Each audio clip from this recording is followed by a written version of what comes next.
Welcome to the Catholic Cafe, a podcast for the ordinary Catholic and everyone else. I'm your host, Edith, a Gen Zer and lay Dominican. Join me as I flip through the pages of my journal, sharing reflections, struggles, moments of grace, and seek to find the eternal realities hidden in the most ordinary moments. Subscribe and join the community. I am so glad you are here. Y dijo Dios, hágase la luz, y la luz existió. Y tomando la mano de la niña le dijo, Talita cum, que significa, niña, a ti te digo, levántate. Y enseguida la niña se levantó y se puso a caminar. Se dirigió al paralítico, a ti te digo, levántate, toma tu camilla y marcha a tu casa. Y al instante se levantó en presencia de ellos, tomó la camilla en que yacía y se fue a su casa glorificando a Dios. Gritó con voz fuerte, Lázaro, sal afuera. Y el que estaba muerto salió con los pies y las manos atados con vendas y con el rostro envuelto en un sudario.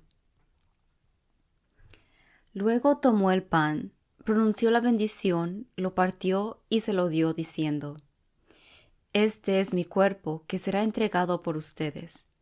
Hagan esto en memoria mía. De igual modo, después de haber cenado, tomó la copa y dijo, Esta copa es la nueva alianza en mi sangre, que será derramada por ustedes. Porque mi carne es verdadera comida, y mi sangre es verdadera bebida. El que come mi carne y bebe mi sangre permanece en mí, y yo en él. ¿Qué tienen en común todos estos versículos? Sin duda los hemos escuchado antes. En todos ellos, Dios habla, y cuando Dios habla, algo sucede. Y como cristianos creemos que todo esto es verdad. Creemos que las Escrituras son verdad. Creemos que Dios creó el universo de la nada, que por su sola palabra las cosas llegaron a existir. Y el ser humano es imagen y semejanza de aquel que creó de la nada. Los seres humanos pueden crear, pero la materia que usamos para crear ya nos ha sido dada, simplemente la reorganizamos. Solo Dios puede crear de la nada. Como cristianos creemos en lo que el Señor hizo y dijo cuando caminó entre nosotros, y en particular en sus años de ministerio público que leemos en los Evangelios. Creemos en los milagros y signos que realizó. Creemos que devolvió la vista a los ciegos, que sanó a los enfermos, que resucitó a los muertos. Pero ¿qué distingue a un cristiano católico de un cristiano no católico? Varias cosas, pero hoy vamos a meditar sobre una. En los versículos de la Escritura que acabamos de escuchar hay uno que resalta. Este es mi cuerpo que será entregado por ustedes. Y esto es lo que diferencia, esto es lo que falta en las iglesias no católicas de todo el mundo. La misma presencia de Dios. Esto es de lo más extraño del catolicismo, la afirmación más impactante, yo creo, aparte de la resurrección, es lo que convierte los corazones de quienes dudan de nuestra fe. Y también es lo que mantiene a las personas en la iglesia, a pesar de los escándalos, sin importar cuán incoherentes puedan ser los miembros, sin importar cuán mal testimonio demos, sin importar cuánto nos falte para vivir las virtudes, sin importar cuán desagradable sea la música en la misa o cuán pobre sea la predicación, o las dificultades en las comunidades parroquiales. Un católico, aunque no es indiferente a estas cosas, ve más allá de ellas y permanece católico pase lo que pase, porque en ningún otro lugar podemos encontrar la misma presencia del Señor, el verdadero cuerpo y la sangre de nuestro Señor Jesucristo, realmente presente en nuestras iglesias. Esta es la fuente y cumbre de nuestra fe. Y los no católicos y católicos pueden estar de acuerdo en la resurrección, pero no todos estamos de acuerdo sobre la Eucaristía. La Eucaristía es un milagro que ocurre en el altar, y no lo digo en sentido figurado, ocurre en cada misa cuando el sacerdote toma el pan y el vino y pronuncia sobre ellos las mismas palabras de nuestro Señor Jesús en la última cena cuando hizo lo mismo. Tomó el pan y el vino y dijo: esto es mi cuerpo, esto es mi sangre. Y como católicos, creemos que en este momento el pan y el vino ya no son pan y vino, sino que son verdaderamente el cuerpo y la sangre de nuestro Señor Jesucristo, presentes en el altar, no de manera figurada, no simbólicamente, sino literalmente, verdaderamente, completamente presentes, bajo la apariencia de pan y vino. No es simplemente un acto que realizamos para simbolizar nuestra comunión unos con otros, es un cambio real, metafísico, sustancial. En la química, todo cambio que observamos cuando algo se transforma en otra cosa puede verse por el orden de los átomos que componen esa cosa. Es decir, cuando algo cambia, se puede observar el cambio físicamente hasta el nivel más profundo. El ejemplo más simple es el agua en sus diferentes formas: líquida, sólida, gaseosa. En cada una de estas formas, los enlaces atómicos difieren, o sea, la estructura del agua cambia. En el milagro de la Eucaristía, que llamamos transubstanciación, esto no ocurre. Seguimos viendo, tocando, oliendo y saboreando pan y vino. En la metafísica, que es una rama de la filosofía, decimos que los accidentes permanecen, pero la sustancia cambia. Y ahorita explico lo que eso quiere decir. Recuerdo cuando mi director espiritual me explicó esto, fue como en el año 2014.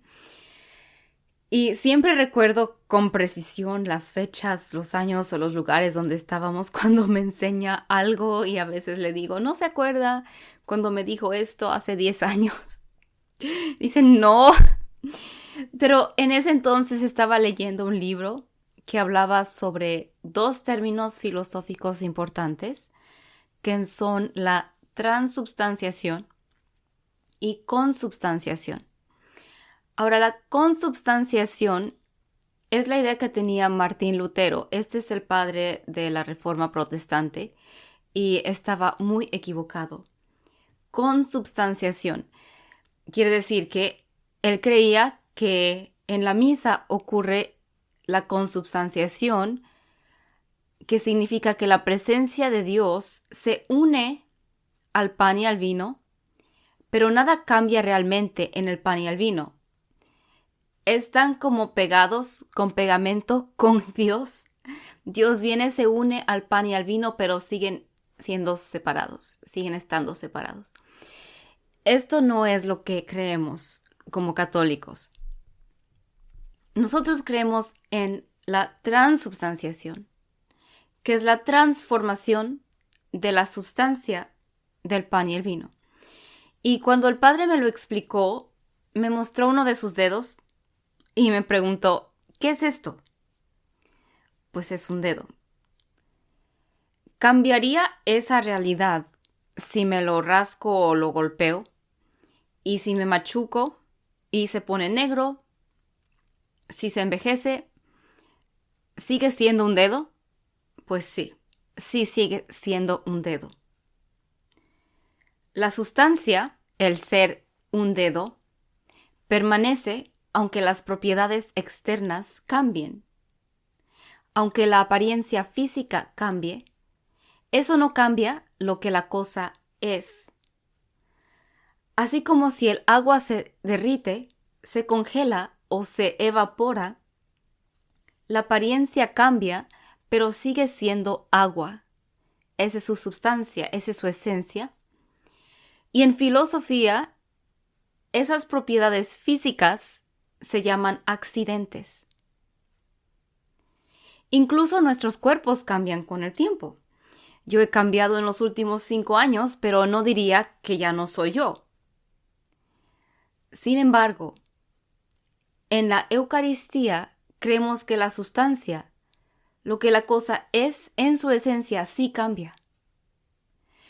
Cambia a la presencia real de nuestro Señor. Ya no es pan y vino, sino es el mismo Cristo. Pero los accidentes, las propiedades físicas, no cambian. Los accidentes permanecen.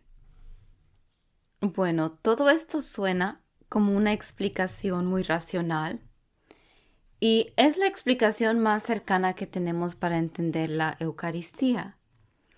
Y si no la entendiste, no te preocupes. Por mucha racionalización que hagamos, sin fe no podemos creer. Este intento de comprender la Eucaristía que nos da la Iglesia, utilizando la metafísica, y especialmente con la ayuda de Santo Tomás de Aquino, no es una prueba, no intentan comprobar nada. Es nuestro deseo de entender lo que está ocurriendo y distinguirlo de lo que no es para combatir el error. Es simplemente una herramienta que usamos, pero eso no significa que alguien que entienda estos conceptos necesariamente crea que el Señor está realmente presente en la Eucaristía. Y Santo Tomás lo explica de una manera más inteligente. Él dice en su Suma Teológica que las razones presentadas por los hombres santos para probar las verdades de fe no son demostraciones, son argumentos persuasivos que muestran que lo propuesto a nuestra fe no es imposible. Y esto se encuentra en la Secunda Secunde, que es la segunda parte de la suma, cuestión 1, artículo 5, respuesta a la objeción 2. Y sí, sé que citar la suma puede ser confuso, pero si la has abierto alguna vez, sabrás lo útil que es ser específico cuando compartes donde encontraste algo. Entonces, lo que Tomás dice aquí es que mediante la razón y estos argumentos podemos demostrar que lo que enseña la Iglesia no es imposible, que es lógicamente posible y que nuestra fe es razonable, que no creemos en cuentos de hadas, sino que construimos nuestros dogmas y otras creencias sobre un fundamento también que incluye la razón. En la ciencia no es diferente. Empezamos con las observaciones empíricas, o sea, lo que podemos ver, y a partir de esas observaciones, los experimentos que se hacen, reunimos información y formulamos teorías, leyes, hipótesis. Pero en este caso, estamos hablando de una ciencia mucho más alta, la ciencia de la teología, y sin fe en la palabra de Dios, sin la luz del Espíritu Santo, uno puede quedarse atascado en la filosofía sin asentir jamás a las verdades divinas, sin nunca abrir el corazón y la mente y nunca creer en verdad en lo que nos ha revelado la Escritura y la tradición. Y Santo Tomás de Aquino escribió también algunos himnos para la solemnidad de Corpus Christi, que es el día en el calendario de la Iglesia en que celebramos este misterio. Y si asistes a la misa del Jueves Santo, lo más probable, espero, es que escuches al menos uno de estos himnos. Uno de los himnos más comunes que se canta durante la procesión del Santísimo Sacramento al altar donde estará expuesto después de la misa será uno de estos himnos. Y ese altar, pues, es un lugar apartado donde el sacerdote lleva a Jesús después de la misa del Jueves Santo para que los fieles puedan adorarlo hasta una hora determinada. A veces es hasta la medianoche, a veces más. Y ese canto es el Pange Lingua. Y Santo Tomás escribe: Verbum caro panem verum, verbo carnem efficit, fitque sanguis Christi merum et si sensus deficit. Ad firmandum cor sincerum sola fides sufficit. Y eso significa, el verbo hecho carne con su palabra convierte el pan verdadero en carne y el vino en su preciosa sangre.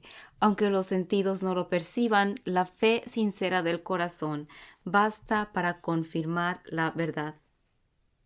Con su palabra convierte el pan en carne.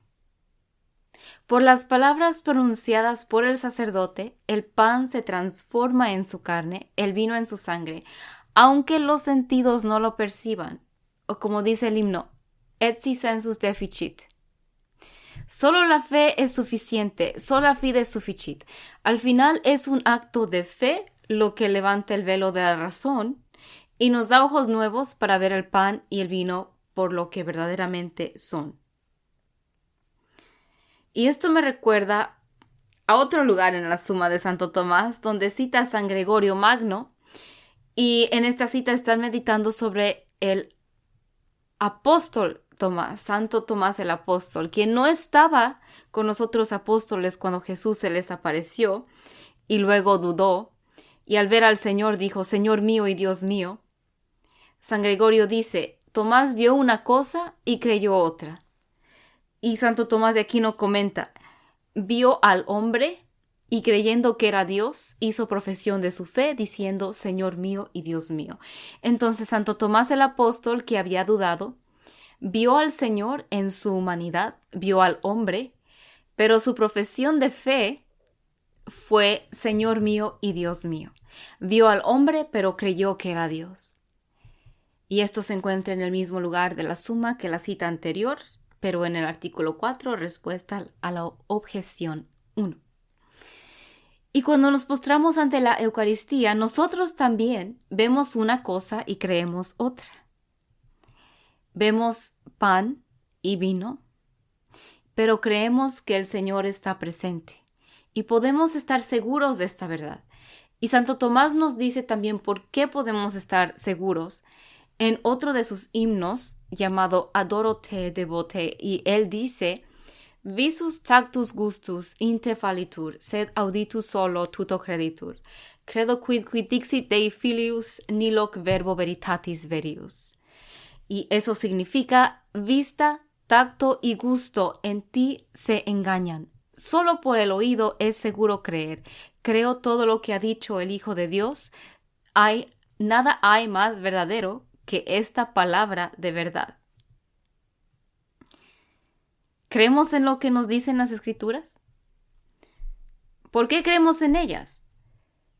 Creemos porque tenemos fe de que esta es la palabra de Dios y la palabra de Dios es verdadera y no hay nada más verdadero que su palabra. Y Santo Tomás dice: mis sentidos me engañan, ¿cierto? No te veo, Señor, como esperaría, solo veo pan y vino, pero creo todo lo que ha dicho el Hijo de Dios, porque no hay palabra más verdadera que la suya.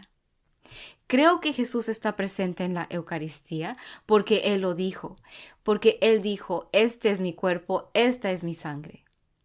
Y por encima de cualquier argumento metafísico, por encima de cualquier razonamiento humano, nuestra fe se basa en creer en la palabra del Señor. Él es la verdad y en Él nuestra fe encuentra un fundamento firme e inquebrantable. Creo en la Eucaristía porque creo que Jesús decía la verdad. Es así de simple.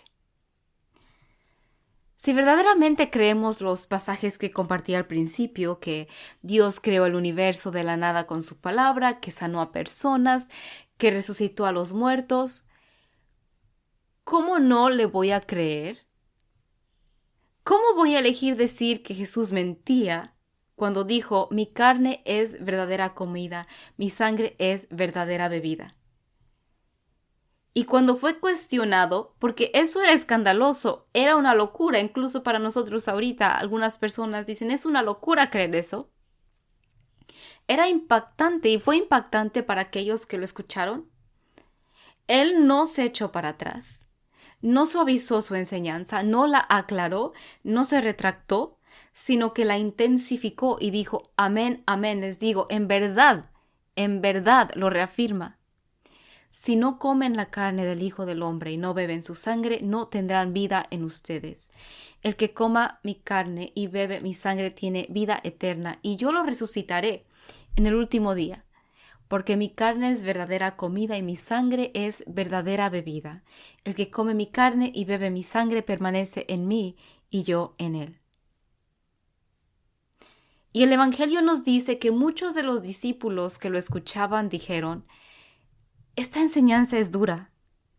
¿Quién puede aceptarla? Y Jesús les dijo, ¿esto los escandaliza? Los que lo escucharon admitieron, esto es difícil de creer. Pero Jesús dice, ¿a poco están escandalizados por esto? Y el Evangelio continúa. Desde entonces muchos de sus discípulos se volvieron atrás y ya no andaban con él. Entonces, el Señor perdió discípulos por la Eucaristía. Lo dejaron por esta enseñanza. Fue demasiado para ellos. Y Jesús se volvió hacia los 12 apóstoles y les preguntó, ¿también ustedes se quieren ir? Y ahí está la diferencia entre los que creemos en la Eucaristía y los que no. Y Jesús nos pregunta a nosotros igual, ¿ustedes también se quieren ir? Y San Pedro responde con una hermosa profesión de fe. Señor, ¿a quién iremos? Tú tienes palabras de vida eterna. Yo creo en la palabra de Dios. Creo que nuestro Señor no mintió y por eso soy católica y espero vivir y morir como católica. Santo Tomás escribe nuevamente, Prestet fides supplementum sensum defectui, lo que significa la fe suple todos los defectos donde fallan los sentidos débiles.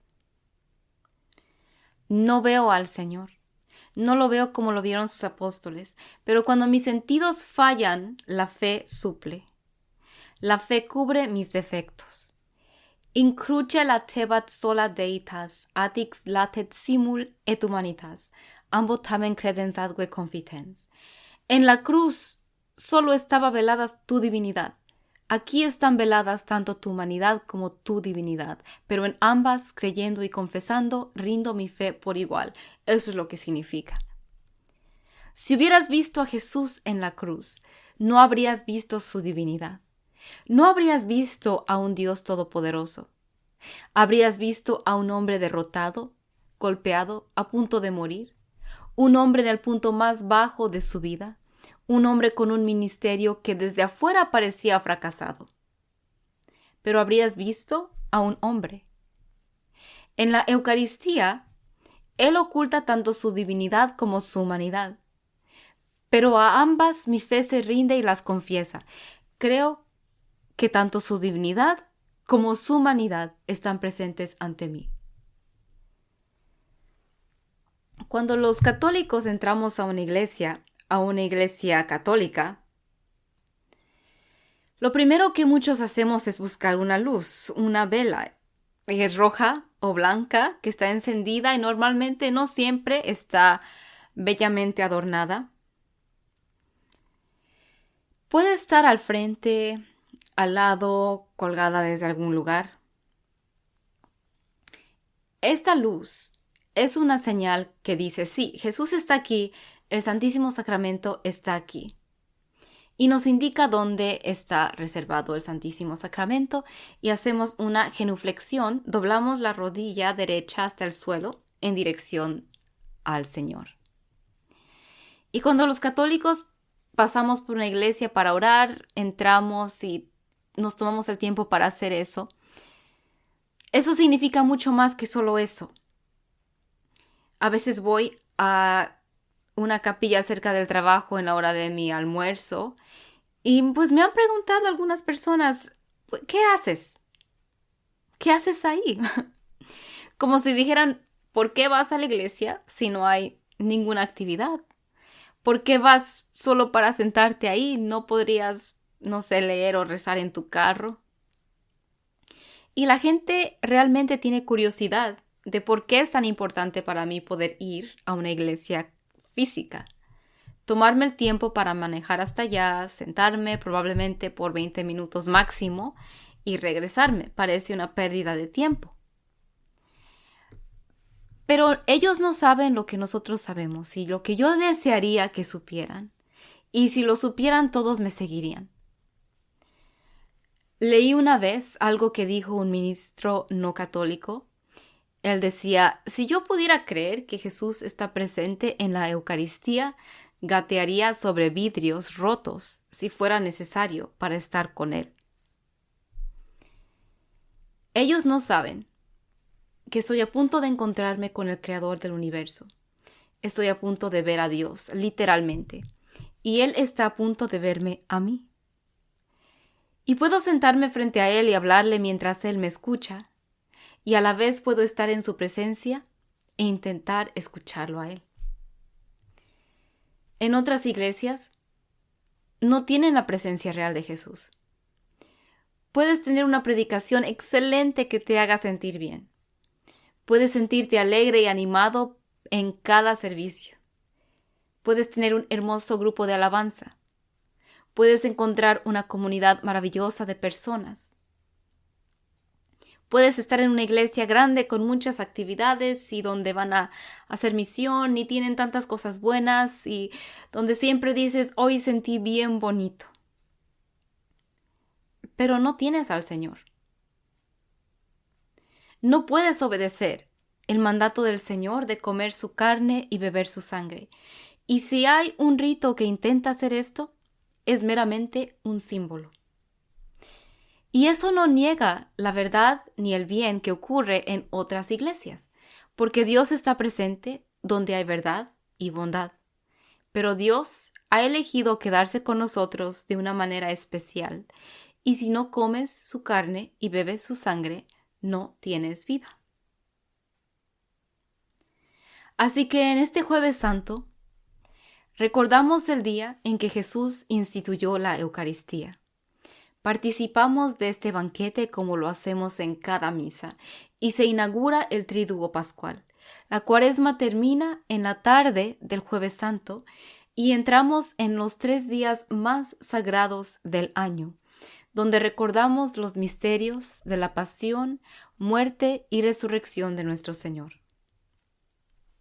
Y nuestros corazones también deben estar agradecidos por el don del sacerdocio, porque sin el sacerdocio no tendríamos la Eucaristía.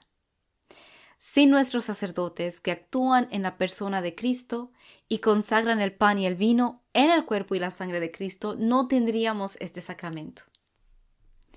Dios nos alimenta a través de ellos. Dios alimentó a los israelitas en el desierto con pan del cielo, recordamos el maná, y el maná cesó cuando estaban por entrar en la tierra prometida, porque la tierra les proveería alimento de ahí en adelante. Bueno, la Eucaristía es nuestro alimento para el camino en esta tierra. Y cesará cuando veamos a nuestro Señor cara a cara en el cielo y al fin participaremos del banquete celestial que Él ha preparado para nosotros por toda la eternidad. Los invito a todos a orar por nuestros sacerdotes este Jueves Santo y todos los jueves del año, a orar también por las vocaciones al sacerdocio. Recen para que nuestros sacerdotes y seminaristas estén llenos de gracia y virtud y que sean buenos testigos en medio del pueblo de Dios. Y quiero compartir una oración que llevo rezando hace años ya. Es una oración que inventé. Y la rezo en cada misa mientras el sacerdote comulga, justo antes de que lo hagamos nosotros. Y la escribí originalmente en español, entonces no es una traducción. En realidad nunca la he escrito. Nada más la pienso y la recuerdo, ya siempre digo lo mismo. Dice: Señor, te pido por tu sacerdote. Padre Domingo, aquí menciona el nombre del sacerdote celebrando, si me lo sé. Te pido, Señor, por tu sacerdote, Padre Domingo, para que abra su corazón y reciba todas las gracias que le quieres dar en este momento. Santifícalo en la verdad, hazlo un digno representante tuyo en la tierra, y que detrás de él guíe a muchas almas hacia ti. Y rezo esto en primer lugar en gratitud por los dones que el sacerdote ha dado, quien a pesar de sus propias debilidades, a pesar de quien es como hombre, está aquí ahora en la persona de Cristo y también busca fortalecerse con la Eucaristía al igual que nosotros. Y te invito a rezar algo similar. Puedes copiar esta oración, puedes hacer una oración de acción de gracias y decir: Señor, te agradezco por este sacerdote que ha hecho posible que te reciba hoy. El que hace posible que entre a una iglesia católica confiando que tú estás ahí. El que hace posible que te vea. El que llena el templo con tu presencia. El sacerdote es quien llena nuestras iglesias con la presencia de Dios. Y sin ellos nuestras iglesias estarían vacías. Tengo una lista de nombres de sacerdotes donde empecé a escribir los nombres de los que conozco, sacerdotes de mi diócesis, y con el tiempo se han agregado sacerdotes que mis amigos conocen y sacerdotes que personas en redes sociales me han pedido que incluya. Tengo en Google Sheets, se llama el sitio, la lista de estos sacerdotes. Y cualquier persona con el enlace puede agregar los nombres de sus sacerdotes. Ya tengo más de 1000. La mayoría obviamente no los conozco, pero muchos sí los conozco. Y durante un buen tiempo tuve la costumbre de rezar por estos sacerdotes y decir su nombre uno por uno cada jueves. Hoy en día lo he hecho algunas veces. Cada jueves abro esa lista y rezo por estos sacerdotes, aunque no siempre digo cada nombre cada jueves, pero me gustaría retomar el hábito de hacerlo. Pero en Jueves Santo tengo mi lista en mi celular y la abro durante la adoración después de la misa y eso es una de las cosas, una de las oraciones que hago. Rezo por estos sacerdotes uno por uno como una letanía, nombre tras nombre. Y voy a dejar el enlace en la descripción por si quieres añadir algún sacerdote. Por favor, agrégalo al final de la lista y yo rezaré por ellos cada jueves y los mencionaré ante el Señor el Jueves Santo. Y también me puedes mandar un mensaje por Instagram, @cafecatholic o @catholicsoul y yo los agrego. Algunos de los más conocidos ya están, como el padre Mike Schmitz, el obispo Robert Barron. Hay una lista separada en el mismo documento al lado derecho, creo, para ver los nombres que ya están agregados y así minimizar duplicados. Les deseo una hermosa y profunda Semana Santa y Triduo Pascual. Todo lo que hicimos e intentamos durante la Cuaresma culmina en estos días santos. Y todo lo que hacemos en nuestra vida culmina en nuestra salvación. Así como todo lo que hizo nuestro Señor en su vida culmina en estos momentos finales. Nuestra fe sería en vano si nuestro Señor no hubiera resucitado de entre los muertos. Visita al Santísimo, quédate con el Señor un rato y por favor, asiste a las liturgias de Semana Santa. Lex orandi, lex credendi. La ley de la oración es la ley de la fe, lo que significa que la forma en que rezamos, especialmente en la liturgia, moldea lo que creemos. Y lo que creemos se manifiesta primero en nuestra oración, en particular en la oración oficial de la Iglesia y la forma más alta de oración que tenemos, que es el santo sacrificio de la misa. Pues que el Señor abra nuestros ojos para verlo en la Eucaristía, que nos conceda un espíritu de verdadera conversión por nuestros pecados, que nos dé la oportunidad de confesarnos y que nos llene de gozo en el día de su resurrección. Cuídense, Dios los bendiga, nos vemos después de la Pascua.